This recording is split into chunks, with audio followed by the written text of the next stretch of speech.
Namin graduate ng high school. Kanya-kanya na. Kanya-kanya na. Hindi ko na sila nakita. Hindi na kami nakita. Ito, hindi ko na nakita. Hindi ko na alam kung ano yung buhay nito. Nabalitaan ko na to guys sa dyaryo, sa magazine. Naging cover girl na pala ng FHM si Marites. Na-miss mo ba ako? Oo naman!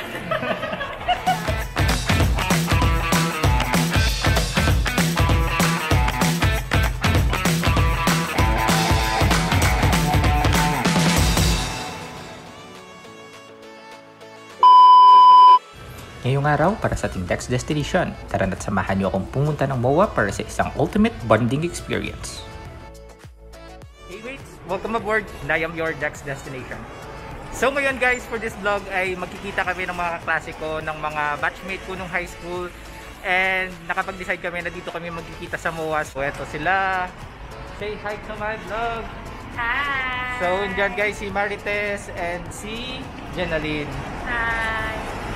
Tawa ka, nakita ka. So after ilang years? 18 years. After 18 years guys, ngayon lang kami magkikita-kita. Sila guys, dito na talaga sila nag-stay sa Manila. Ako guys, paminsan-minsan lang dito ako nag-stay sa Manila, pero taga Bacolod talaga kami. Pero sila guys, dito na talaga sila nakapag-asawa, and dito na nagtatrabaho sa Manila.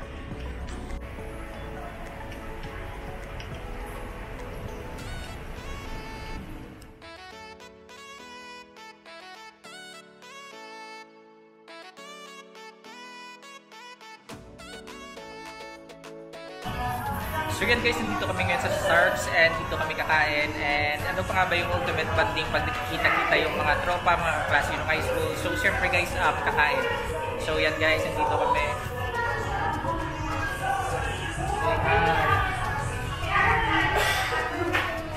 And nag-aantay na kami ng food namin guys. Since 2 weeks ago, pumunta ako dito ng Manila and may konti pa akong naiwang pasalubong na dala guys. May piyaya at barquillos pa ako. So yung mga kaklase ko, mga batchmates ko guys, binigyan ko rin itong scotcho and piyaya. So kahit konti lang guys, at least makatikim sila ng galing Bacolod. Hindi ko na yun nakarecord kami. Hindi. So guys, nagpa-vlog kami, hindi ko lang nakarecord. Shout out sa mga taga Bacolod. Shout out sa taga Bacolod. Shout out sa Bacolod. Ito, taga ano? Taga Alabang. Nadamay. Nadamay lang guys. Nadamay. Kasi guys, si Jenaline kasama niya yung boyfriend niya. So yung boyfriend niya is taga dito lang, taga Manila. So kami lang yung tatlo guys, yung mga taga province. Grade 1. Tayo pala grade 1, grade 2. So yun guys, nag-uusap kami kung nung grade 1 anong section ba ako. Ako guys, section 9 ako nung grade 1. Ito na. Ang klase pa na kami, section 9 din pala to guys. Ito, section 8 siguro. Hindi ko matandaan. Tapos guys, sabi ko ako siguro may pinakamaraming kakilala sa batch namin. Kasi from section 9 ako nung grade 1, grade 2, section 4, grade 3, section 8, grade 4, section 6, grade 5, section 5, grade 6, section 4. Oh, section 5, classmate tayo. Oh, section 5. Magkaklase pala kami ng grade 5 kasi section 5. Tapos, ito, naging, section 14. Ay, naging section 1 pala to. Basta grade section. Ay, naging section 2 siguro to. Section 4 tayo, di ba? Grade 6. Pero nung guys, nung grades, first year high school, section 2, naging matalino. Section 3 ako. Section 3, ako section 3 din. Second year, ano nga ba yun? Nung second year, section 3 pa rin ako. Ikaw, section 3 naman. Section 3 yata ako. Classmate tayo? Ay, hindi. 3 ako. Section 3 ako, section 3 ako. Then, nung third year, section 2 ako. Wow! 4. Naging section 4, naging bobo. Umango. Umango. Naging section 4. Tapos, fourth year. Tapos, nung fourth year, Section 3. wow! Umangat diba? ulit. O, bumalik yung katalinuhan. Tapos ikaw, naging section 1 ako guys. Mukhang loko-loko lang ako pero bobo talaga ako. So nandito na yung food guys. So kakain na kami si Marites. Wala pa yung food niya. Hayaan mo na yan. Tapos after mag 4th year guys, after namin graduate ng high school, kanya-kanya na, hindi ko na sila nakita. Hindi na kami nakita. Ito, hindi ko na nakita. Hindi ko na alam kung ano yung buhay nito. Nabalitaan ko na to guys sa dyaryo, sa magazine. Naging cover girl na pala ng FHM si Marites. Dalawa na yung anak ni Marites guys. Kasi si Marites talaga yung crush ng bayan nung 4th year high school. So, crush ko talaga si Marites guys.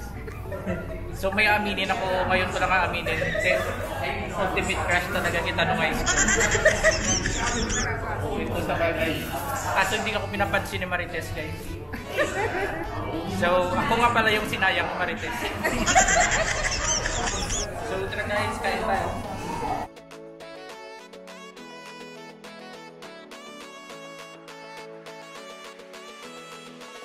Guys, kain tayo. Yan. Burger. Ano ba kumain?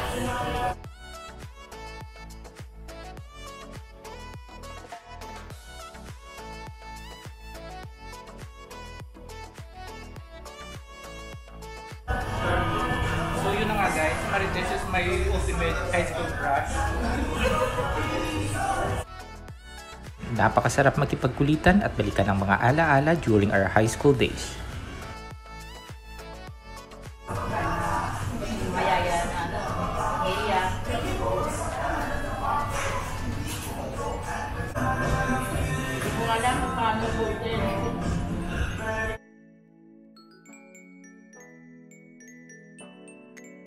Dahil kakatapos lang namin kumain, ang nabusog na kami, may energy na kami para gumala. Doon ka naman.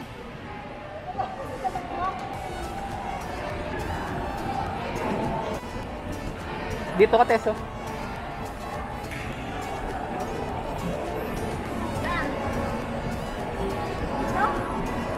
Oo. At dahil minsan lang kami magkita-kita, damihan na yung picture na yan.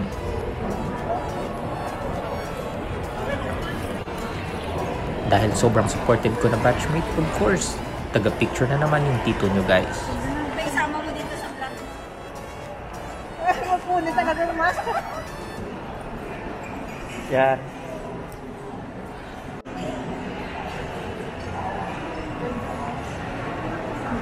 At ito yung finished product ng picture taking session namin.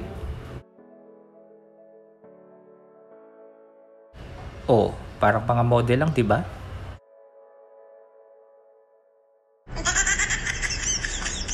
Uy, pinagagawa nyo dyan, bumangon kayo. So yan guys, after namin mag-ikot sa MOA guys, dito na naman kami sa Crispy Creams para mag-coffee. So yan sila guys. Okay na naman. Tapos kami mag-charge. Mag-Crispy Cream muna kami guys. Tambay muna kami dito sa gilid. So yan guys, dito kami sa Crispy Creams para mag-coffee. Yan. Bye. Okay. Okay ba? Oh, juice.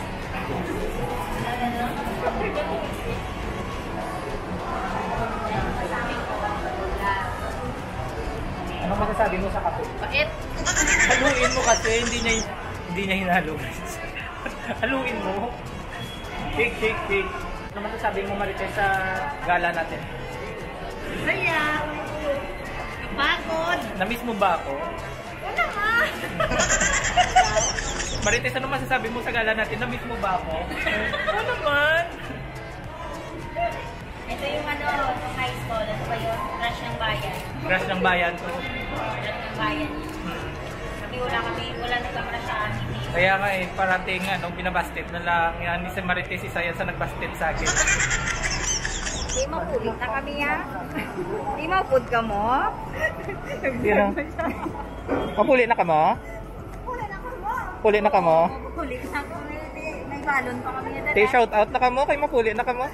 Shout out sa sa iya.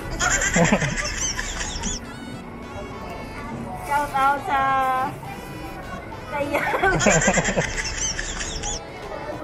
Uy, huwag kayong magsabunutan dito sa MOA. Uwi na kami. Uwi ako ng Pasig siya. Pasay, dito. Ako pa nga nagpapayo sa kanya kasi kanto lang ba? So yan guys, pauwi na kami and yan sila.